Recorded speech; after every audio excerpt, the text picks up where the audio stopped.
I was in the airport and got to sample the Scots Irish. That was handy. That was very handy. It was indeed. Yes, it was. Well, you're back in the Emerald Isle, Marty. What's all that about? We've swapped my Stetson for... well, everyone's got no Peaky Blinders. Bushmills was Peaky Blinders. Peaky Blinders of the TV. All these Peaky Blinders. So I kind of thought I have to get the razor blade sticks down here someday this week, just so I can slash people with Peakies. And of course, the show this week again is brought to you by the Scots Irish Distillery. There you go. Thanks for that, guys. ID Tipple for St. Patrick's Day, which is fastly approaching. Here, we're going to Dublin for St. Patrick's Day. Are we? Well, yeah.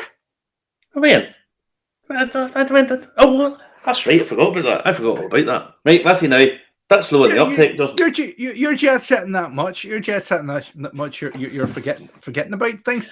Yes, more than that near the time. More than that the weekend after the 16th. More. You know what the problem was, Justin? I had to work today. I was gainfully employed today, and so it's sort of discombobulated me. I don't know what I'm doing. Yeah. All right. So I'm back home. I'm back home in sunny Glenarm. Are you glad to be back home? In some ways, yes. In other ways, no. All right. No worries. Yeah, some ways, yes. Some ways, no. Lots of ways, no. So have you got new stuff in front of you there? Have you? I have Peaky Blinders, right? Or as it should be said, the Peaky Blinders. That's the way they talk, and it's all hard man shit. And every miniature, I'm going to actually pour this because I like this stuff. This is Black Bottle from our friends at the Black Bottle, who I know you've been sending samples out to loads of people. Yes, I have. Yes, it's really quite pleasant stuff. A proper there, and we'll talk about that in a minute. It's the quietest distillery in Ireland, Ballykeefe. This is their pot still. So I've had a wee go at that. I messaged Ballykeefe about 4 times. I nobody ever gets back to you. It's right. I don't know. They're just not on their radar. If someone from Ballykeefe happens to be watching, or if you know anybody who knows anybody at Ballykeefe, please give them a shout. We'd love to have a wee chat with them at some point. Tell them not to be shy. They're trying to sell stuff. And here, I also have this, and there's a reason for that, and another bottle there. But that's what we're at tonight. We better say hello to a lot of these people before we hit the jingle. Peter Stewart's in. Hello, all. How you doing? Julie Mason's in. Julie Mason's in. Yeah. The seal of the great Navajo Nation. Where'd you get that, Justin? Yeah. I don't know. Well, I still have it, but the chocolates have all gone.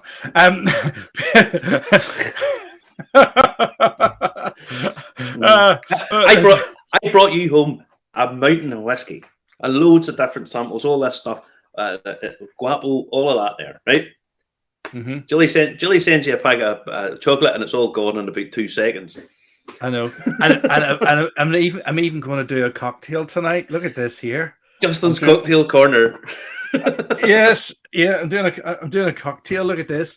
We were lucky enough to be at this. See here, look, that's the right way around, and it was fabulous. And I do like an aubergine from Established Coffee from 32 years ago. So we've got some of this black blush blend of Irish coffee to do. So looking forward to that. Patrick Mulkey sent good evening as well. Michael Matthews, Linda Cox is in tonight. Declan Boyle as well. Geordie Burke from Prince Edward Island. I saw Geordie post a thing. His uncle passed away, so you have all our condolences, Geordie. I'm very sorry to hear about that. Yes, sorry to hear about that. John Redmond saying hello. Frank Heron saying hello. I sent you a private message, Frank. You never got back to me. William Mayer is saying hello. Good evening, all. Yeah, that's a new name. I haven't heard that one before. Have you? I can't remember just now. No, can't remember. I'm still jet lagged.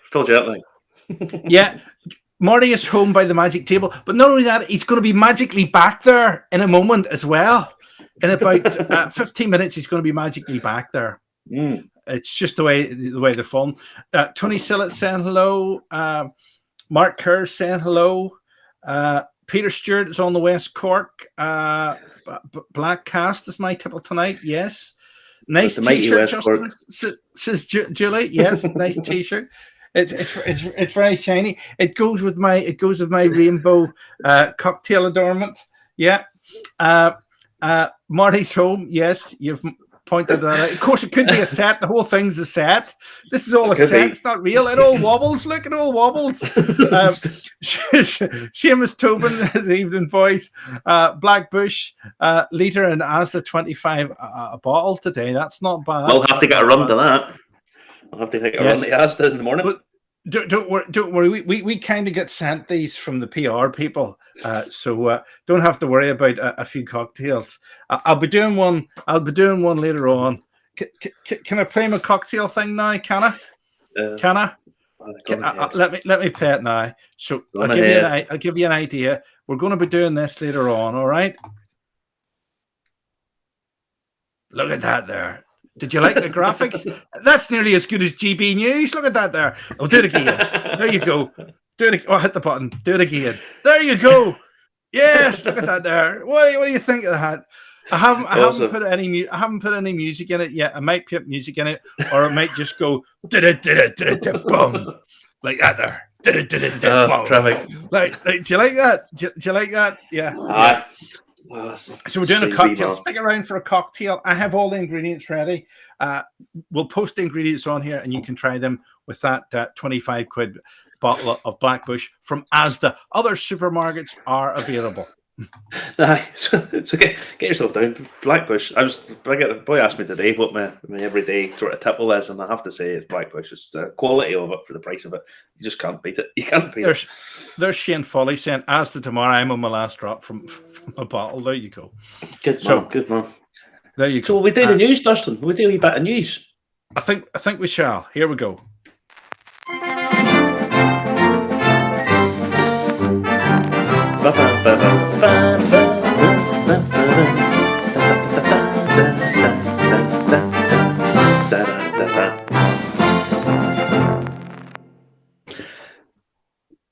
There we go.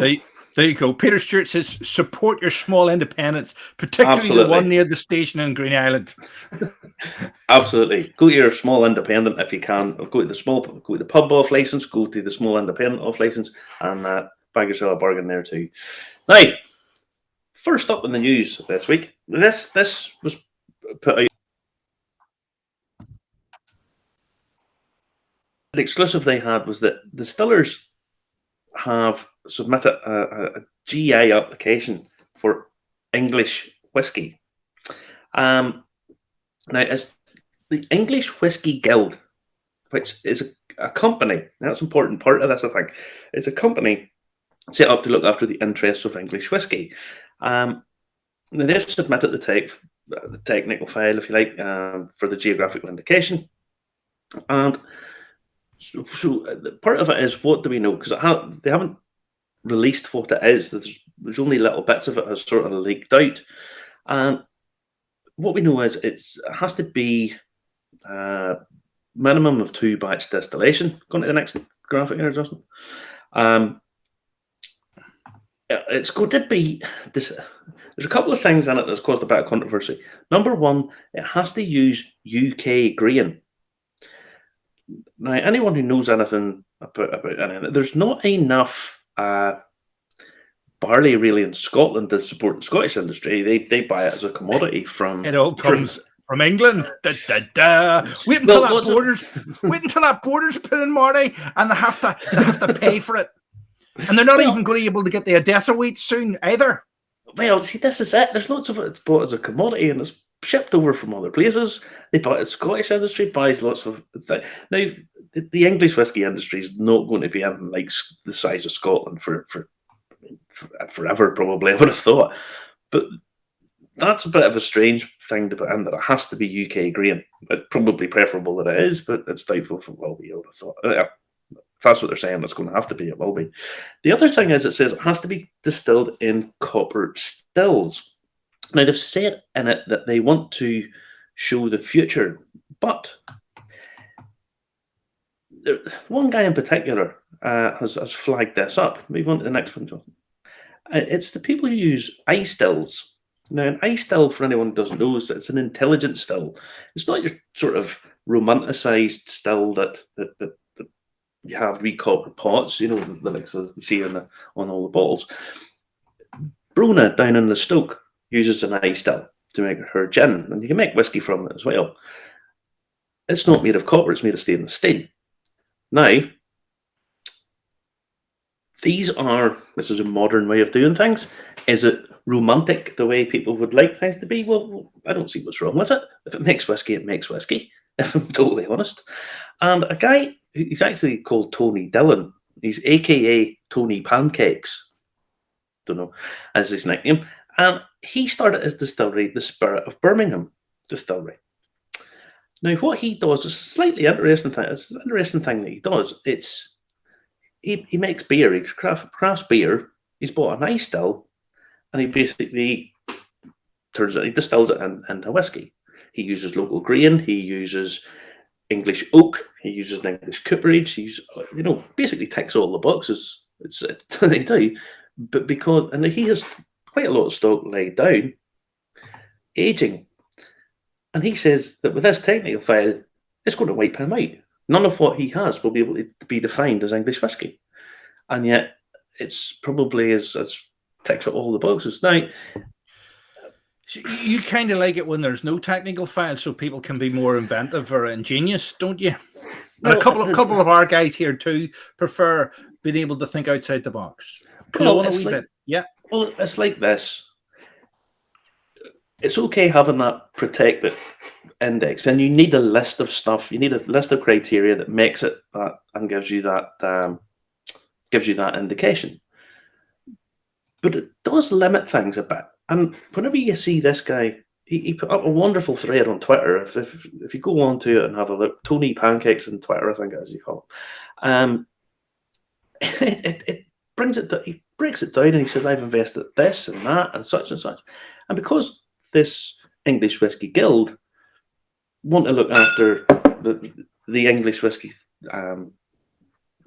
industry, if you like, but you can't look after everybody, and it's going to limit the Spirit of Birmingham. I thought it was interesting. I thought it was something that's worth highlighting. When you see a small guy who's been producing, who's part of the industry, and yet people who are supposed to be looking after the industry are essentially going to wipe them out. I don't think that's right, and I'm not a big fan of that kind of thing. I like it. I understand the need for a file, and I understand that protection, but when you're starting from scratch, essentially, why can you not protect everybody and look to the future a little bit too? Now, he distills his beer, so it's not actually his wort. It's not that cloudy. It's actually a bottled beer that he distills. He just changes that. Okay. So he says he doesn't need to take out the sulfur. He has absolutely no need for copper. So why restrict it? Would be my argument. There's Bruna saying hello. Hello, Bruna. Yeah. Is Bruna something to do with one of the distilleries? I think she is. Well, she'd likely probably drink one, but Bruna's more involved in tourism, Justin. Is she? Right. Okay. I knew I heard the name before somewhere. Bruna's a dairy girl. There you go. Peter Stewart saying limited grain, limited spirit, high price. Mm-hmm. Well, whenever they say UK grain, you ain't going to be buying any grain from Scotland. You're not going to be buying any Scottish barley because it's kind of called for up there. So essentially, and of course, with the minimum unit pricing of alcohol, it'll make it even dearer again. Well, we'll see what happens there. Now, anyone who's interested in buying into English whiskey, the Lakes Distillery in the rather beautiful Lake District in England. You can nearly speak. That's my first drink, honest to God. Here, listen, talking about not being able to speak, I was at the Titanic exhibition this week, right? And they called Cunard, right? They called Cherbourg, I don't know, Cherbourg. I mean, I don't even think the French said it the way. They also said the bow of the ship was a bow, right? A bow. Yeah. And there was some other place, Nova Scotia, that they pronounced Nova Scotia in the VO on the audio guide. And I thought, what's going on there? What's going on? I saw a thing the other day where it's they've got a guide, like a physical, organic human guide, and they dish out audio guides. So the guide essentially walks them to a stop and says, if you hit number 12, and has to stand like a lemon, everybody sits and listens to me think, you finished? Let's go. Wow. It's bad. Yeah. It's very funny. Very strange. It's bad. It's bad. We'll get back to the Lakes Distillery. They have they're fundraising. They're doing crowdfunding on Crowdcube. Now, they were looking to raise £1 million. So far, they've raised £1,620,110. And it's still going. Now, there's 2,435 people who've invested in this, and it values the firm at about 46 million. Now, their total turnover to date is 9.5. So there's a huge confidence there. I mean, you can go on, if you go on to the link, the Lakes Distillery, it's still, you can express your interest. They are giving 3.53% of their distillery is up for go. So there you go. There's Seamus Tobin saying a litre of wine cheaper than a litre of petrol. Drink, don't drive is the new motto. Yeah. I saw a place today, £1.61 for a litre of diesel. £1.61. If you that's bizarre. Absolutely. Do you not get it from a guy in the middle of nowhere, and it's sort of is a different colour than it should be? No. Didn't you cast aspersions on just because whenever you're driving along, there's a distinct smell of chip fat coming out the back of the car? No. Boy, I know. I did a booze cruise to France twice, and it was chip fat powered car. It was a wonderful smell. Wonderful smell. What's next to us a week, Marty? Then next up is you've got a taste of your Irishness, Justin. Now, Roe & Co. in the US have launched a competition just in time for St. Paddy's Day. And it's a quiz to test your Irishness. Well, it's actually more a quiz to test what you know about Roe & Co. or how much you can Google about Roe & Co. And it's called Irish Q Test. Now, it's in association with the TV host and comedian Anna Roseman. And she's on Instagram to let us know. So if you want to show the wee advert, Justin. Oh, is she? Right. Okay, what do we see? I think I have this clip. She's not very funny. She's not very funny. Here we go with her clip. You like trivia, right? I have amazing news. I have teamed up with Roe & Co. to tell you about a fun trivia contest that they are launching to celebrate St. Patrick's Day. Today is the official 2-week countdown, so let me give you the tea. Or the whiskey. Starting today, if you are 21 or older, you can head to their site and take the Irish Q test to try and win some St. Patrick's Day themed trivia. Wait till you hear this. One lucky winner will get to go to the Roe & Co. Distillery in Dublin, Ireland with a friend and $1,000 spending money. Did you hear me? Someone's going to Ireland. The contest ends in 2 weeks, so do not miss out on this. Wishing you all the luck. Cheers. Cheers, Lancha. Thanks for letting me shoot this in your bar. No problem. Miranda? I don't know. Maybe she'll see this. I'll just go off screen and I'll watch that again. Right, there we go. Back again. Is this about whiskey? This show? This is only open to people in California, Connecticut, Washington, D.C., Illinois, Maryland, Massachusetts, New Jersey, New York, Ohio, and Rhode Island. Right? Now, if you go the wee quiz, you don't have to be there to try the wee quiz. And there's a couple of them that's actually quite tricky. It's interesting enough. It isn't like the nationality test when you have to want to be British. You do the nationality test, and they ask you, what day of the week was it that Richard III got off his horse? No, blood oil balls. It's kind of like that. The answer to question number 1, by the way, is a pear tree. Okay, just if anybody's going to do it, because was it a partridge? Was the question to do with a partridge? But if you're in any of those states in America and you win, you can have, instead of the trip to Dublin, they'll give you $6,000 in cash. Take the $6,000. Yeah, take the $6,000 because Aer Lingus are doing one way for $169 or something like that. They're $189. Take the money. You're not missing much in Dublin. I know, you can come to Dublin, have a wee holiday, and still have $5,000 left. I know. God, they're idiots. And you pay whatever it is. It's like £8 or whatever it is for the road crew tour. I haven't done it yet, but that's what. So yeah. Yes. Take the money. Yes. Mm-hmm. Now, Ukraine, obviously, on the news every day. I mean, it's horrific. Remember last week I said that I sent a message to a few of the distilleries. Well, the Siphon Whisky got back to us. Siphon Distillery got back to us. They did indeed, yeah. And I took a wee screenshot. I sent them a message just saying, look, thinking about you guys. Hope stay safe. Hopefully you can have a drink sometime in the future. So they got back to us saying, thank you very much. We will definitely drink whiskey for our victory over the aggressor Putin. Come on, boys. You know, have fingers crossed. Yes.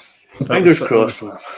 That was very nice of them, actually, considering the awful situation they are in at the minute as well, you know? Yeah. But I hear the latest is people are actually putting up Airbnb bookings for places in the Ukraine, and they've obviously no intention of going. Maybe they do, because I've seen there was a boy from Ballymena that was ex-Irish Guards, and he was going. Well, I think there's probably plenty of people. Yeah, enough. But I think I know what's caused this. I think I've cracked it, Justin. Right. Show the next picture.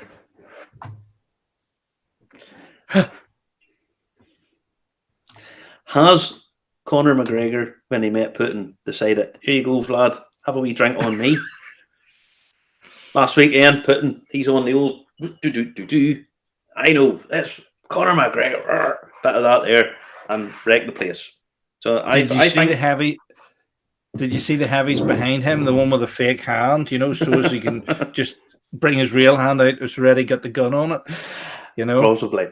But I think we may have figured out what has caused this. Connor's over there doing a bit of strutting, giving out proper 12 to Vlad, and this is the result. It's only a theory, but you never know. Could be. Now, if you're interested in helping out in Ukraine, website, you have it there, JustinDesignMyNight.com, are having an online whiskey tasting to raise money for Ukrainian refugees. Yeah. Now, it's £45 for a ticket to take part. You get your... you get a box. It has, just bear with me, it has Lex Distillery, the one Sherry, Glenturret, 12-year-old, Compass Box, Spice Tree, Glen Scotia, Victoriana, top stuff that is, Jura, Sevenwood, and Royal Brackla, 18. So you get these, you get to partake in the whiskey tasting with two very well-known whiskey writers, Billy Abbott and Philippe Schreiberg, and you get to get involved in that. If you just want to donate some money, do it through that. You can buy a ticket for £15. You don't get the whiskey, but you get to listen in and see what's going on and raise some money for Ukrainian refugees. Now, the other whiskey auction that I sent to you, it's not a whiskey auction, it's actually just an auction, but there's a bottle of whiskey in it. Anyone who's a fan of Outlander, there is a bottle of Sam Heughan's Sassenach whiskey, signed by him, up for grabs. and it's to raise money for a little guy called Finlay Sangster, who was born with cerebral palsy. So if you are a fan of well-known shirt-removing actor Sam Newton, you can avail yourself of that. I sent you that as well, did I not? I do indeed. I'm just trying to find it. Yep, there we go. It should be on screen momentarily. Now, currently, the whiskey's at £450, so there's obviously some fans out there that are quite keen on the whole thing. But yeah, so if you want to raise some money for a little guy with cerebral palsy and own a bottle of whiskey, I'm going to say the ladies will be more impressed by that than the men, if I'm totally honest. It's more that if you've ever watched, don't like Outlander, don't like it at all. It's basically I've said this before. People who are big fans of Star Trek or Trekkies, people who are big fans of Game of Thrones or Throners, and people who are big fans of Outlander are perverts. Because all that happens is, oh, there's the red shirts. They'll take off all their clothes. Now, if you've ever been to the Highlands of Scotland, I can assure you it doesn't just taking your clothes off. Bloody freezing, isn't it? No, you would get bit midgy as well. Yeah. But saying that, it might not be the worst thing if you get a bit of swelling, Justin. Huh? Stephen Quinn has just said, will you add a link for that charity tasting, please? Is that not the link for the charity tasting above it? I think it is. This is it. Designmynight.com. That's the charity tasting. Yeah, there it is there. It is there. Yeah. That's it. It's in the comments. If you have some sort of privacy on or something like that there, it mightn't appear, but it is in the comments and it's actually on screen now as well. But you don't have to type that all in. If you click on the link in the comments, you'll be able to see it.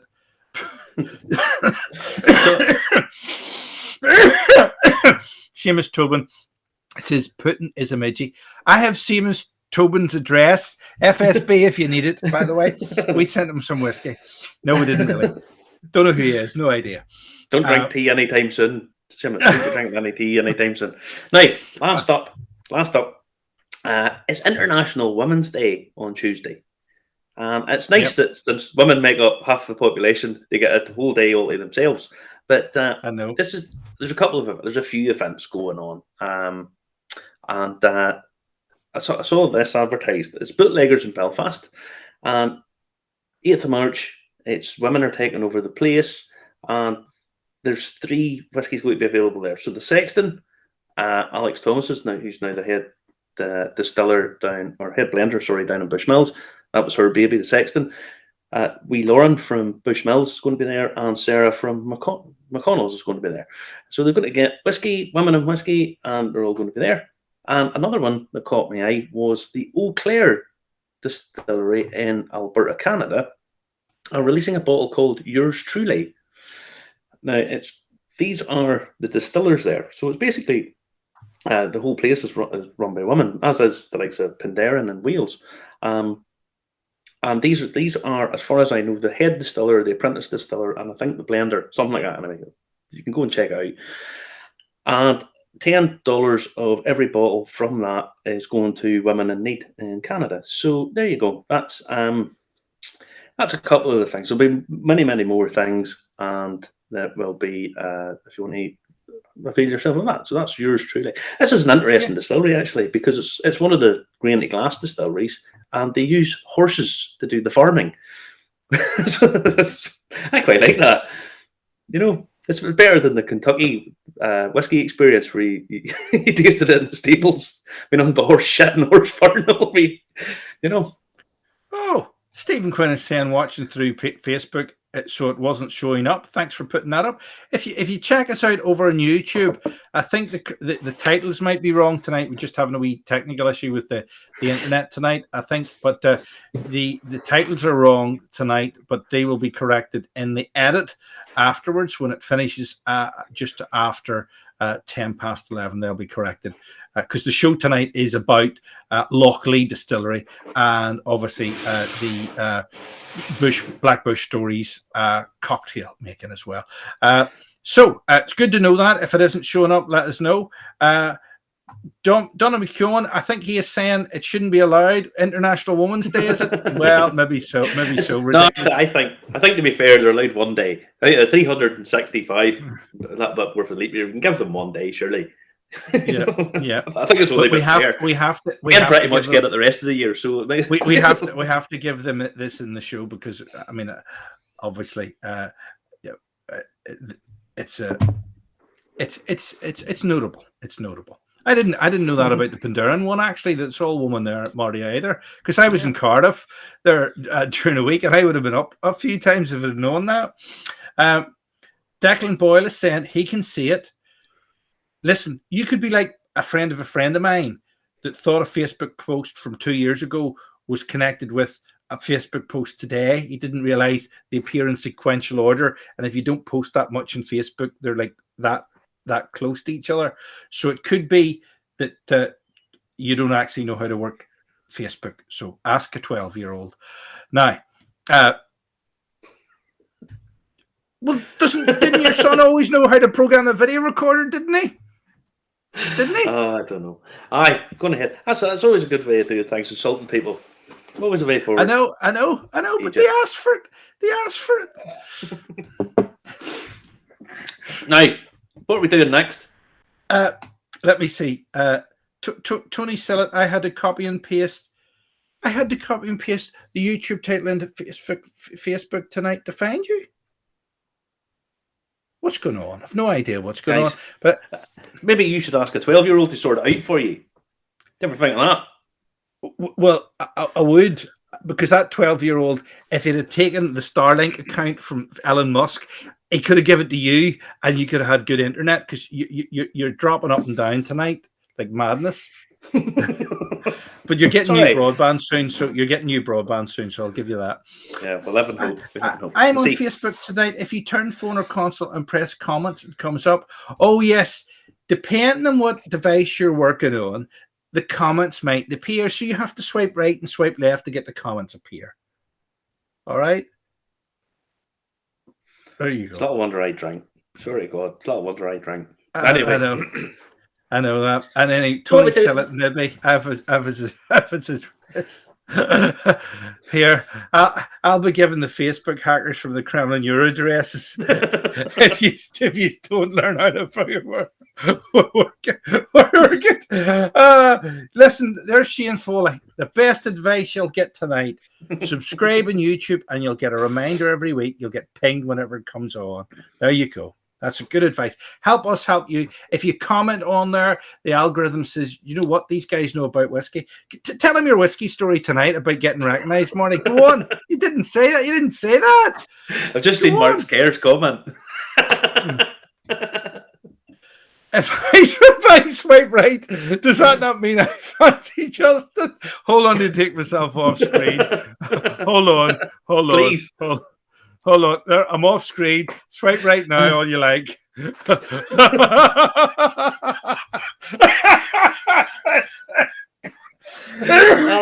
Brilliant.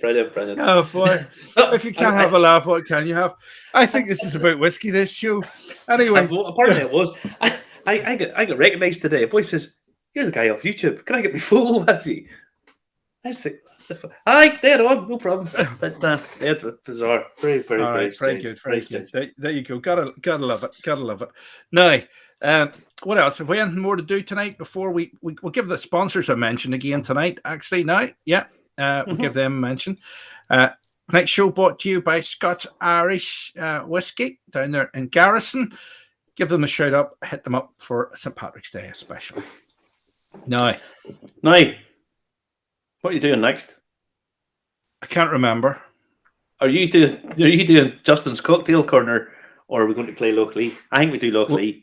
We'll do Lochlea because I need to go and get the ice from the freezer while Lochlea's on. Now, Lochlea was released a few weeks ago. Now you'll notice I've got a bottle and I haven't opened it yet. There's a reason for this. This is the inaugural release bottle, and like all inaugural releases, it's went like this through the roof. Now, I'll give you an idea. I bought this at the airport a few years ago. It's okay. I've done a review of it on YouTube. It's okay. It's nothing special. I bought it, I think it was £80 or £70 a bottle, something like that. It's now auctioning at 650 quid a bottle. This bottle here is 650 quid. So, as all will be revealed. I must have been out of my mind giving you that bottle today. I should have said it got broken, and I should have just auctioned it off, and you would have known. This is the rather nice Lochlea. So we did an interview there last week, and we found out all about it. And don't worry, there'll be plenty more coming in the not too distant future. So, do you want to play the interview? I'm joined by David Ferguson of the brand new, well, I'm sure it probably doesn't seem brand new to him, Lochlea Distillery. The one question I want to ask, what came first, the idea of having a distillery or the location? Because the location's vitally important to you guys. Yeah, I think Neil, who's the owner of Lochlea, would say, I mean, he actually lived on the farm for a number of years before there was any talk of a distillery. So the location definitely came first. I actually going back a wee bit further, Marty, it wasn't even a grain farm at that time, so it was cattle that Neil had on the farm. So when they switched over to growing barley, it was at that point, sort of, what are we now, but sort of 2014, where I think that was where the idea came from, where, you know, rather than grow barley and sell it on, actually let's just build a distillery right here and do the whole thing. Yeah. So the location came first, but it just so happens that it is the perfect area to build a distillery, because you can grow all your own stuff. Now, why? I'm sure people probably know this, or a lot of people will be aware of it. But why is Lochlea really? Well, it's important to, if you like, the identity of Scotland. Yeah. So the Burns angle, are you going here? Yeah. Sorry. Yeah, absolutely. So apologies for taking ages to pick up. No, you're right. So Robert Burns lived and worked on the farm. On the actual farm. The actual farm. Absolutely. So tended the exact fields that we now grow our barley on. So that was when he was 18 till about 25. So when he started writing some of his most famous work, which is you know, a really nice story. There's a lot of history behind the site, but yeah, and actually for us, it's not something we tend to sort of push straight away, because that's a cool story, but you know, we very much want to be known for the whiskey that we're producing. And then if people, I mean, I'm from Ayrshire, I'm from this area, so I'd be more than happy to talk to someone about Burns for a long time, but it's almost like a byproduct of what we want Lochlea to become as a brand. So we've had people to site where we show them around, you know, from field to cask, everything happens on site. And then it's almost at the end where they and you know, I heard that Burns lived here, and we have a wee chat about that. But it's probably the last of the messages that we tend to give out. Not because we're, you know, ashamed of it in any way. It's a very cool thing to say that we have that legitimacy, but it's not. You know, we're not going to have it plastered all over our brand. Yeah, you know, don't overdo it. But I mean, the fact that it's actually on the same fields that Robbie Burns, the genius of the plough, as it was referred to at times, you know, that's a nice connection. It really is. Yeah, no, absolutely. Now, yourself, what's your background? Because that's quite interesting in its own right. Yeah, so I was at before I joined Lochlea, was with Beam Suntory, so I actually spent a fair bit of time in Ireland with the guys over at Cooley. So part of my role there was managing the bulk Irish liquid that was going around the industry. So I actually got to meet quite a lot of probably about 20 or so different Irish distilleries when I was over there, which I thought, again, very different setup to over here, but just fascinating how quickly that's just sparked and it's booming. So yeah, that was part of my role. The other part was sort of global cask sales and dealing with all all manner of people from the Scotch industry and various other distilleries in the States and over in Asia. So it was quite a wide thing. And then actually that's kind of how I got introduced to Lochlea, because they were a customer of mine. They were buying casks from Maker's Mark, which is a role as well there. So I got introduced to the guys, and yeah, the opportunity to start a brand, to build a brand from scratch, to build a team from scratch, and do the whole thing was just too good to pass up. So yeah, my back before Beam was independent bottling, so that was Douglas Lane. They were worked there for a wee while, very much on the customer facing side of things, doing all the events under the sun and tastings and all that. Yeah, and I got the sort of behind the scenes role at Beam for a good couple of years, and now at Lochlea to sort of pulling it all together. So it's been, we've done. I mean, I've been with the company just over a year, and the amount of, because of the size we are, we can move very quickly on things. So we've done a lot in the space of a year, and trying to tell people that didn't know about us. That was the main thing. Well, I think going from Beam Suntory to Lochlea's not a tiny distillery, but I mean it's not big, but it's not small either. I mean it's what size is it? What production size is it? So 200,000 litres is current capacity, but that's on one shift a day. We've got a 2-ton mash sitting there, so we could grow quite quickly if we wanted to, without having to invest capital wise in a huge amount of equipment. Yeah, no, but I mean, going from Beam Suntory, being 200,000 litres, that would be a daily sort of production for the guys. Yeah, no, you're right. It's a different scale. Some of the there's obviously a link here with John, our production director John Campbell was Lefroy, so I knew John from when we both worked at Beam. So yeah, I mean he's the same. He's come from a 24/7 big old production over there in Islay to something a bit smaller. But right now that's kind of we've just got our first product into market, but over the next few years we've got a plan to really push and grow that brand. So I wouldn't write it off becoming a wee bit bigger. Yeah. Now, you touched on John Campbell there. Whenever you say you're setting up a team to pull someone he was 20 years, I think he was at Lefroy. Yeah, 26, I think, yeah. To tempt him away from that island, a big, massive worldwide brand, to come to a little small upstart, if you like. Would it be a culture shock to you to come back to civilization? I say Ayrshire civilization, but that's a challenge for him in and of itself too. Yeah, absolutely. So, first I should say I'm not taking credit for poaching John in any way. He very much made his own decision on that, but to be honest, a lot of things kind of worked out well for us, Marty. We had at that time Malcolm, who set up the distillery in the first place, was moving to Rosebank, and we were basically looking for someone to come in and do a slightly different. So it's actually a wider role that John's got. It's overseeing everything, not only in production but long-term inventory, blending. There's a lot to his role.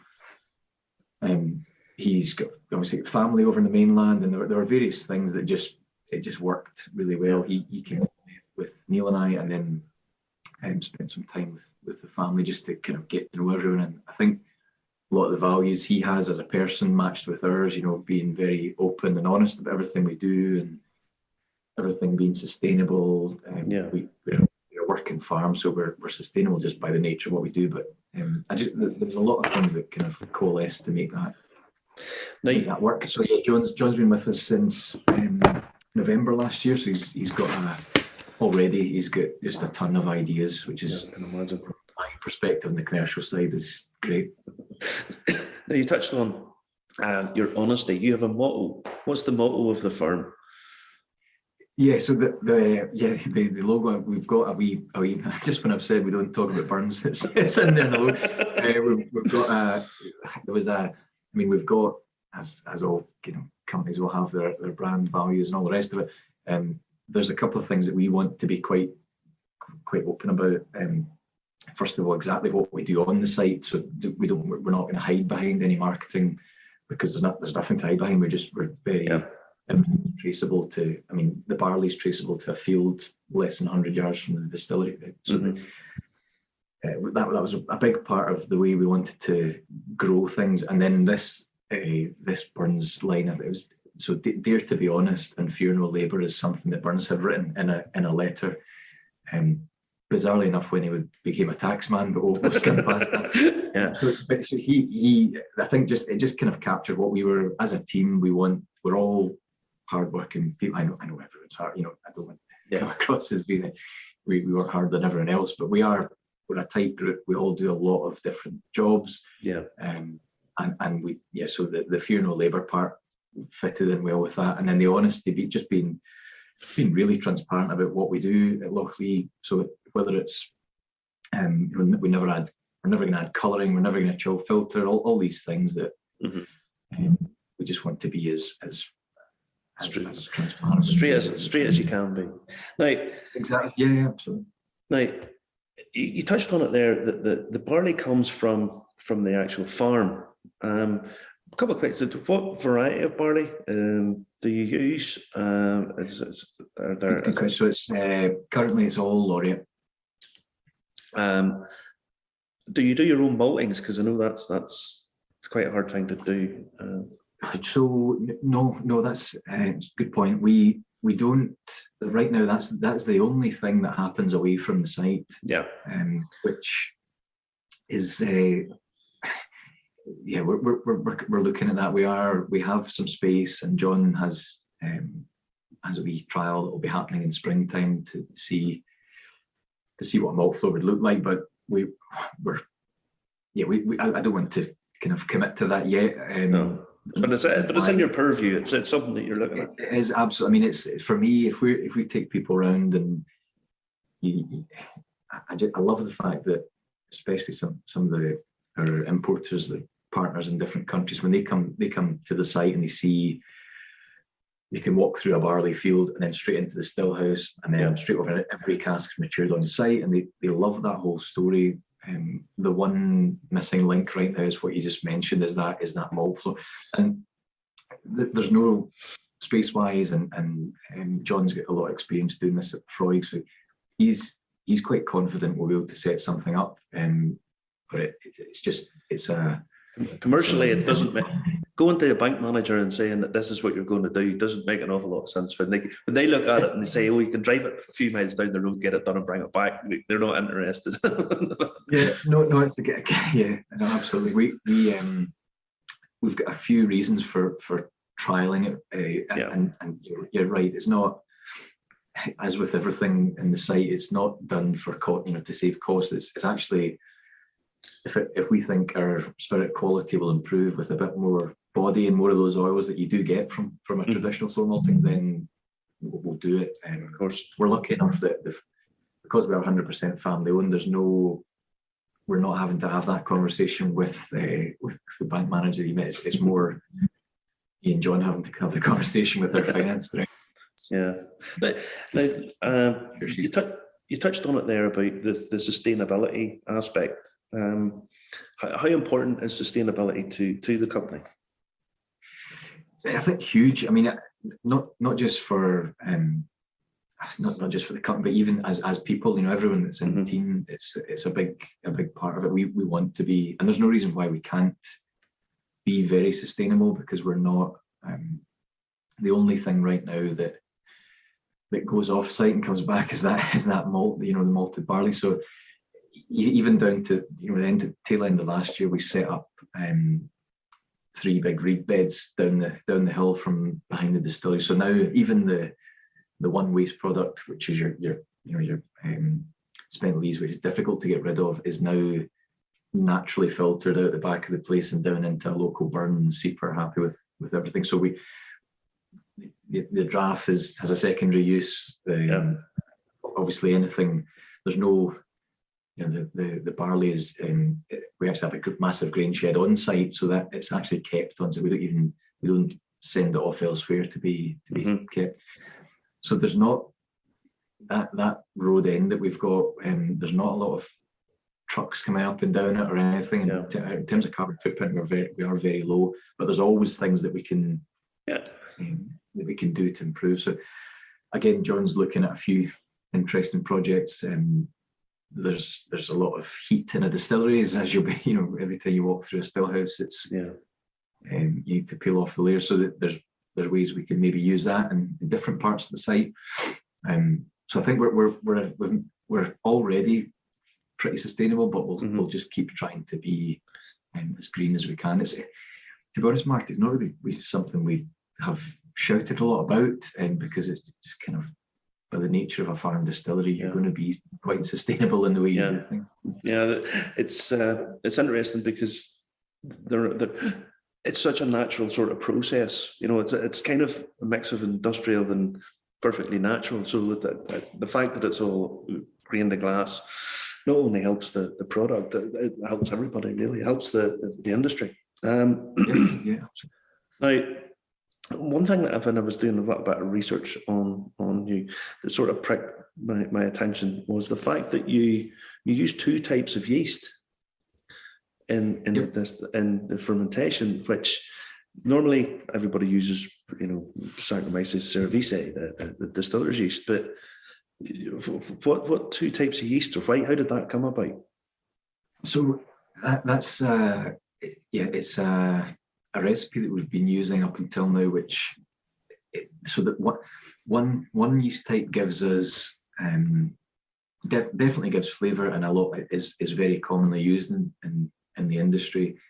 Good for yield. So we do use some of that, which is your anchor, the one that most people will know of. The other one that we use, though, is double the price, but it's worth it. It's a Belgian fermented yeast, so it's really just gives a massive burst of fruit into the wash. So that's we do use that right now. It's another thing that John's actually doing a few wee experiments on, is not only those two, but a couple of other potential strains, just to see the difference. So just give us even last week the guys were pitching some different types of yeast in for a couple of days, just to see what happens here if we change one thing in the process.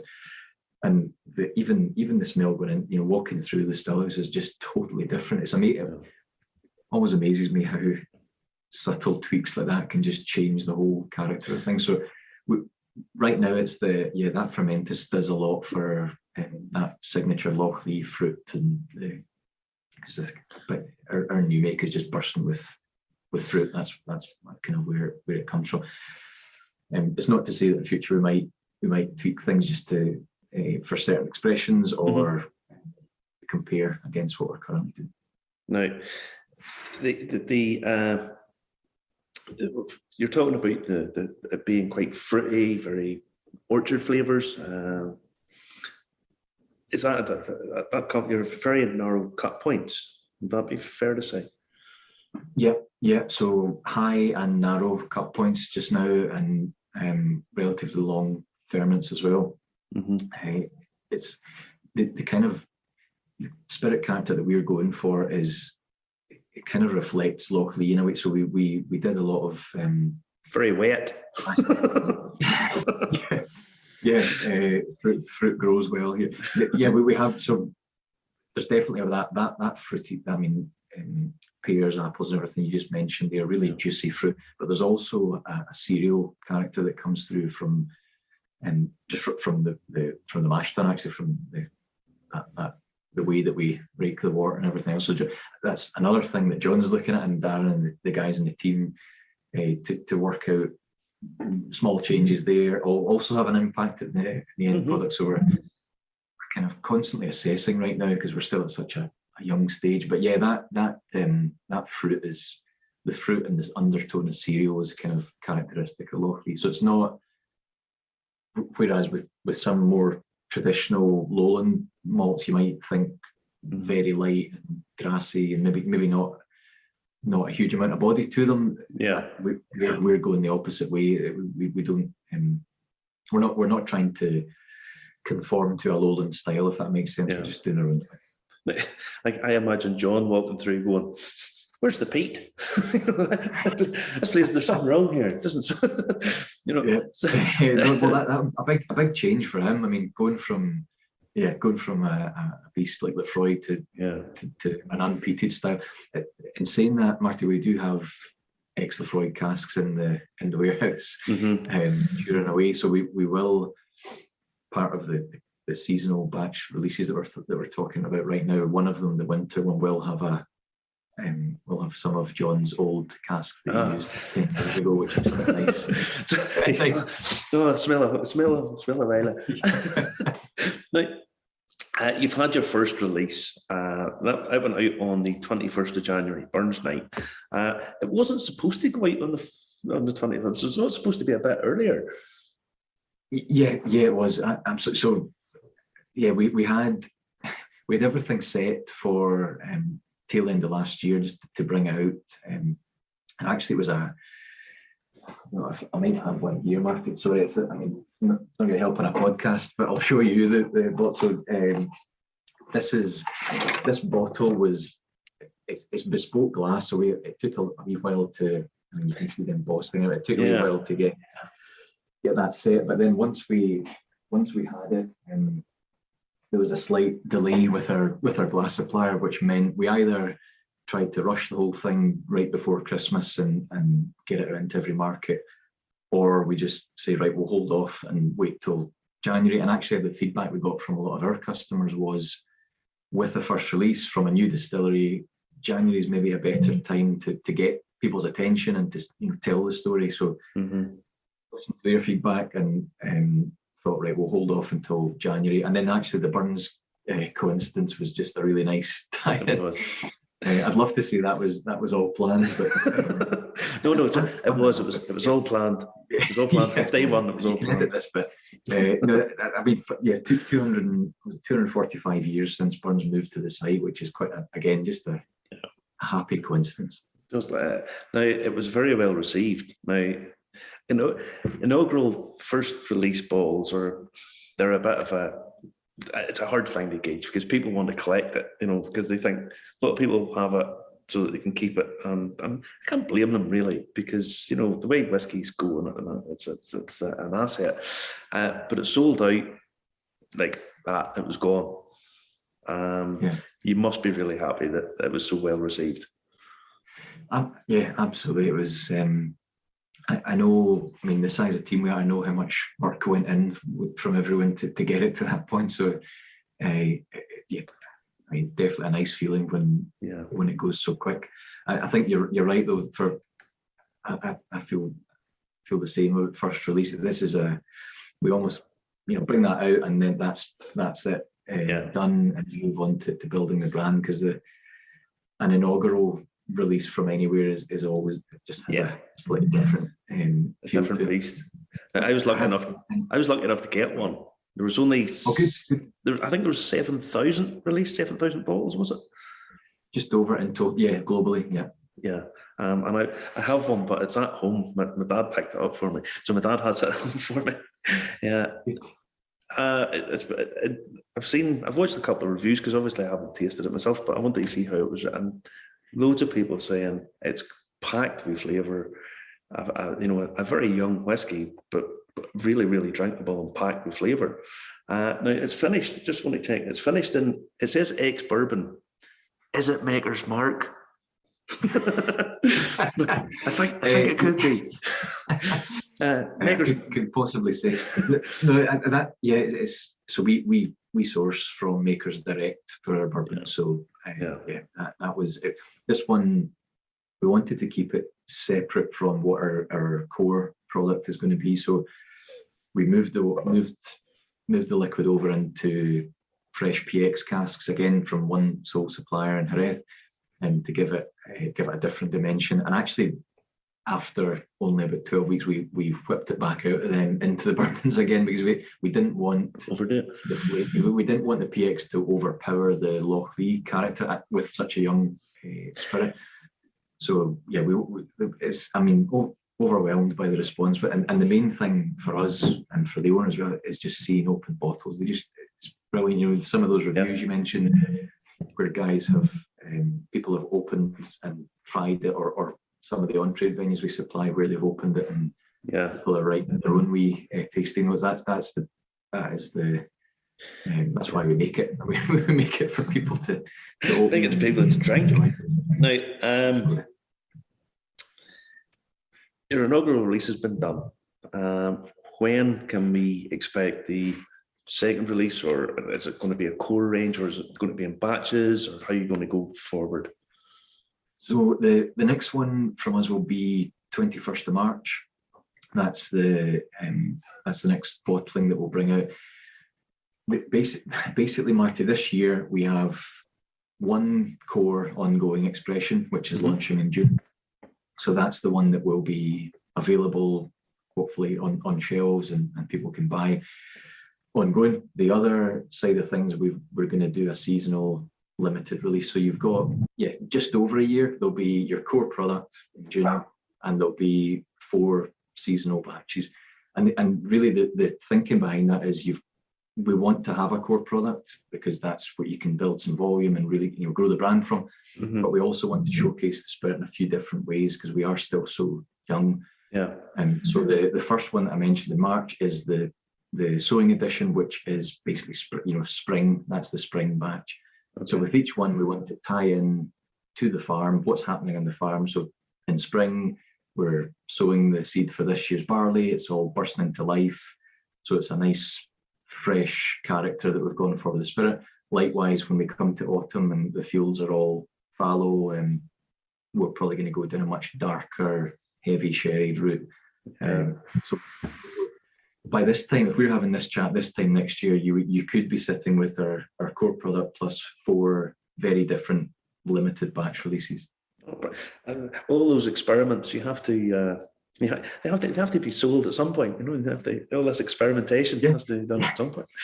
No, absolutely. And we got a lot of feedback from our import partners and from customers here in the UK, just because we didn't want to flood the market with a new release every month, and likewise we didn't want to just bring out one thing and say that's all we do. So we're trying to do a wee bit sort of halfway between where we've got this core that people know, will hopefully get to know, and that's John's come up with a recipe for that is phenomenal. 4 different cask types, but we've got enough stock there to really build that. And then these limited releases once a quarter should give people a really different angle on Lochlea, whether it is heavy sherry or some port or some STR, whatever. There's some tasty stuff coming this year. Now, your inaugural release was released at £50 a bottle, which is, I think, reasonable, very reasonable for something like that. Is that kind of the price point you're wanting to be going up moving forward? Yeah, so our core will be a wee bit lower. We're hoping to push that down slightly. The limited releases, so the ones that are similar, if not smaller batch sizes than the inaugural, will be around the £50 mark as well. Good. We don't want. There's no benefit to it. I mean, we didn't want to. We want it to be accessible for people. We don't want £50 that. From our customers' feedback, £50 is a ceiling maybe that we want to stay under, and we understand if people are buying whiskey, there are a lot of good whiskies out there, so we don't want to price ourselves out of the equation there.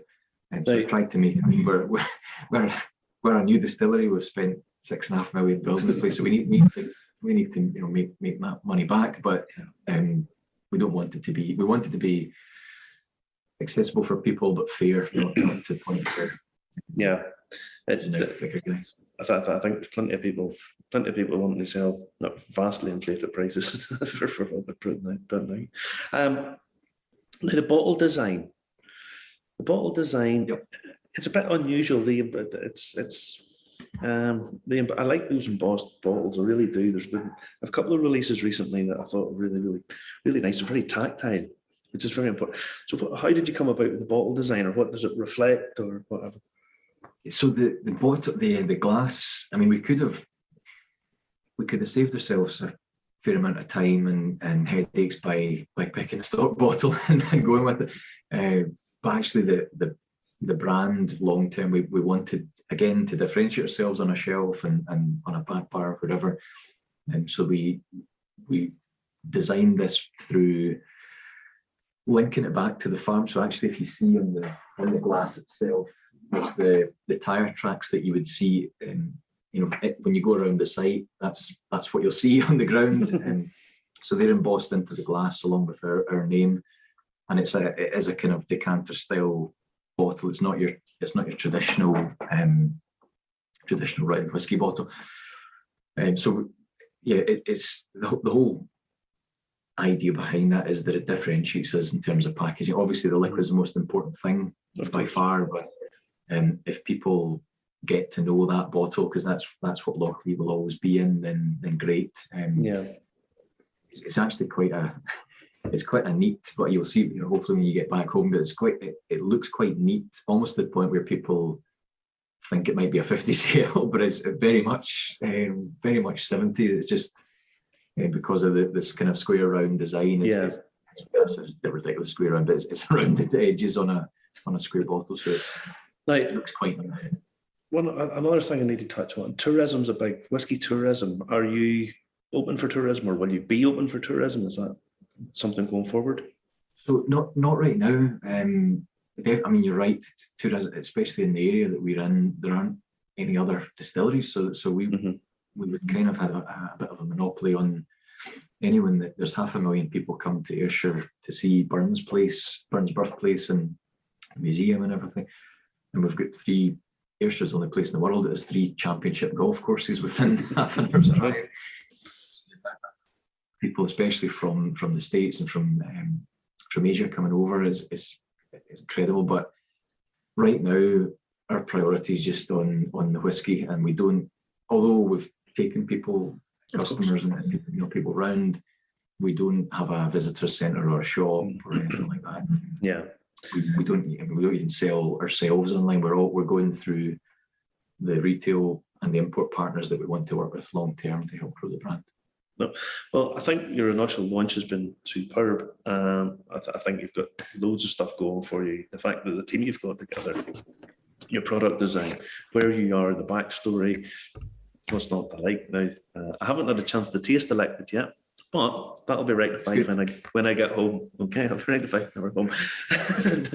David, thanks very much for joining us, and we'll hopefully talk again soon. Okay, great. Thanks very much, Martin. Aye, there you go. There we go. Justin, where's the time went tonight? Don't know. Don't understand that, because we finished the news before past, and that was 32 minutes long. And I thought I was going to have 5 minutes to do We do. You have to do cocktail corner. You can't build us up and then let us down. I know. I can't do it. So here we go. Without further ado, it's cocktail corner. There you go. Look at that there. Now, we were lucky enough to be at this during the week, which was Blackbush, an established coffee. They had a thing on all about Blackbush stories, and we basically got to try this here, which is a coffee blend, which is absolutely lovely. And well, I have it already. So basically, this is what you need. I'm going to put it on screen so that you can actually see what it is that you can do. And also, full details are up on buymeacoffee.com/Irish whiskey. Now, there's the ingredients all in the comments below. And this is what you do. So you basically get 50 milliliters of Blackbush. So you get one of these here, right? You get one of these here, and you shove it in your cocktail shaker, right? There's one that we got sent earlier. Simple as that. It's 50 milliliters straight in there like that there. Then you get 50 millimeters of the coffee, which I have in a lovely miniature cup there. So we shove that in the cocktail shaker. And then you put 30 milliliters of plum and 5 spice syrup. That's already measured out. So you just chuck that in there like that there. Look, there you go. Sound effects and all. It sounds like me going to the loo. And you've added all the ingredients to the cocktail shaker. We're going to add ice now. So ice, we're adding the ice. There we go. The ice is in. So we've poured that in. So we're going to shake it hard for, 8 to 10 seconds. And this is where it goes everywhere because it's already cost me a rather expensive Bluetooth keyboard. So that's 1, 2, 3, 4, 5, 6, 7, 8, 9, 10. And you can tell it's working because the cocktail shaker goes all cold, right? So, it's going all over the keyboard. You owe me another keyboard, Marty. So Right. we're going to put it in the cocktail. We're going to strain it into this here, right? What do you see? There we go. We're going to strain it into this. Lovely. Oh, lovely. Can we Lovely, strain lovely. it in? Right there we go. Lovely, Oh, lovely, lovely. lovely, lovely, lovely, lovely, lovely, lovely, lovely. I don't know why you don't put the ice in it.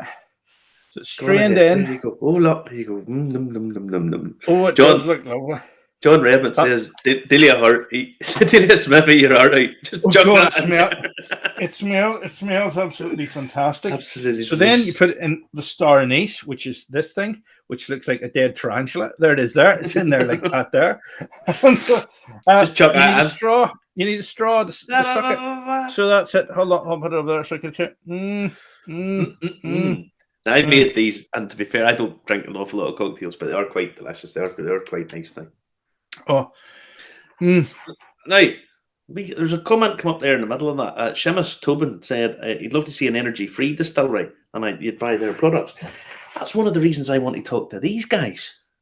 Ballykeefe, it's the sort of central tenet of their whole production. They want to be carbon positive rather than not even carbon neutral.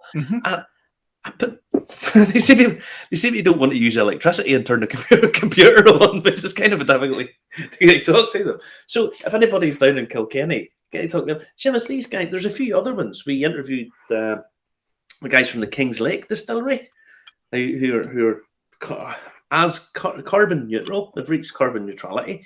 And Nick Nean in Scotland, I think they are actually carbon positive. So yeah, if you want to check those out, Seamus, if that's something that's vitally important to you. So, Ballykeefe. Just can't get talked to. Seamus Tobin is saying he was at Ballykeefe. Do you know what? That is actually that good. Do you know what I'm going to do? What? I'm going to make our cocktail now as well. Because I have it all ready, just in case we needed to fill, in case the internet went down tonight. I'm going to make our cocktail. This is that good. I know. I thought they were tasty enough now. I thought they were quite tasty. It's well worth doing. Good. That's one in me already.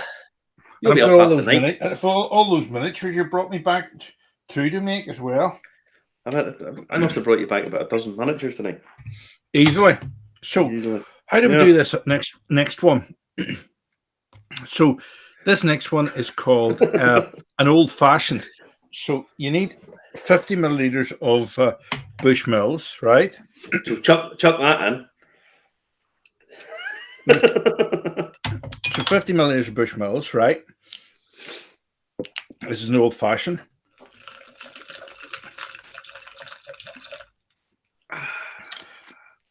You need another 50 milliliters of coffee. So chuck that in, right? You then have to put in a couple of sachets of brown sugar.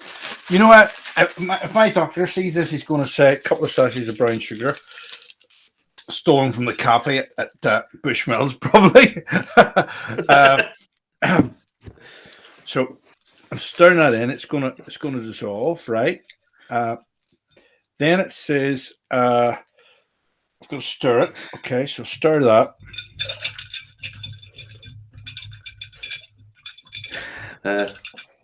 The wonders of modern TV. I've got to strain it in, right? So put that in there. We've got to put orange peel in, don't we? Yeah. Orange peel, yeah. Yep, orange peel. I'm all prepared for this. There's orange peel. Look at that there, right? Okay. And you're supposed to, if you're the guy who's doing it, he's a beard and a ponytail type thing. He's a bit of a hipster. You get no mission. I'm not growing a beard or getting a ponytail. And he rubbed the outside of the glass with the essence of orange to give it the whole sensory experience. You should do that. If you should grow a ponytail, it would be damn funny. And a beard. Look at that there. Is that better or what? Is that good? Yeah.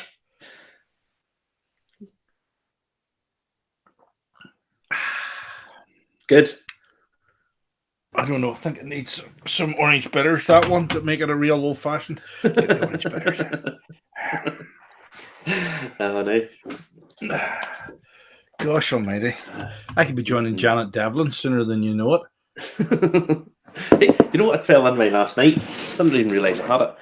But I have a box from Belfast Whisky Week. I had the Pierce Lyons box from Belfast Whisky Week. You probably have the good glass, the two glass that I wanted. You can have it if you want. It's the Pierce Lyons one, and I never opened it. It's all full. So I had to message Paul Kane last night to ask him to send me over what was in the box. So yeah, so a bit of a treat, like Pierce Lyons. Very Good nice. stuff. Very unusual. Those cocktails. Who was it? A friend of mine makes. Gary makes an excellent Irish coffee, which obviously is warm, but these are cold sort of Irish coffee cocktails. But Yeah, they're nearly frappies.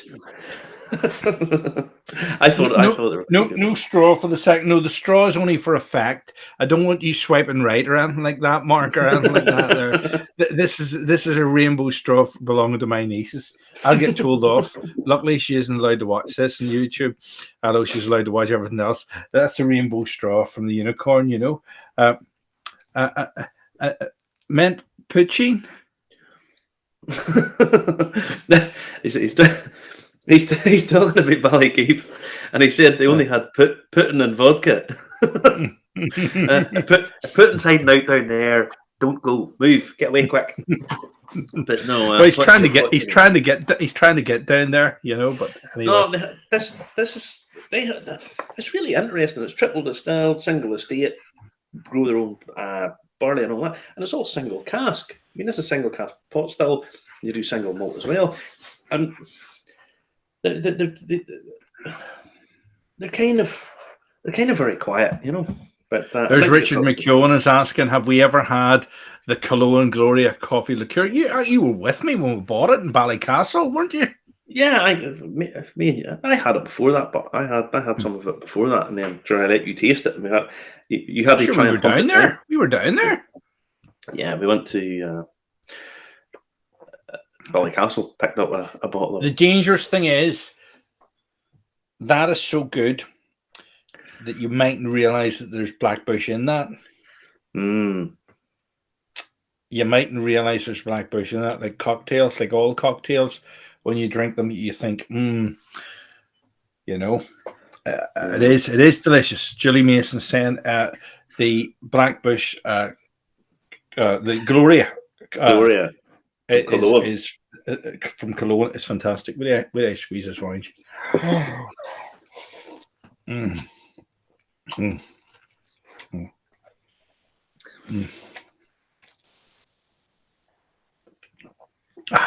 Needs crisps. Any crisps or nuts?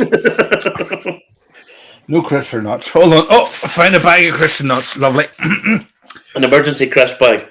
Emergency crisp bag. So remember, there's podcasts. Asked Alexa or Google to play the podcast, and we pop up. It scares the wits out of my neighbours when I try it when I'm in their house. When Alexa starts speaking for me, as if I'm talking twice. You can hit us up if you like the show. You can hit us up on buymeacoffee.com/Irish Whiskey. Remember, we're on YouTube, Facebook, LinkedIn, Twitch. I put it up on Pinterest as well. It's basically all over social media. Thanks a lot for watching. Marty, what are we doing next? What are we doing next week? Oh, we're staying local next week. You'd be surprised. Yes. But thanks to our sponsors tonight, Scots Irish Whisky, and down there in Garrison. And see you next week. Good night. Have a good week. Enjoy. Take care. Geared up with Scots Irish Whiskey for St. Paddy's Day.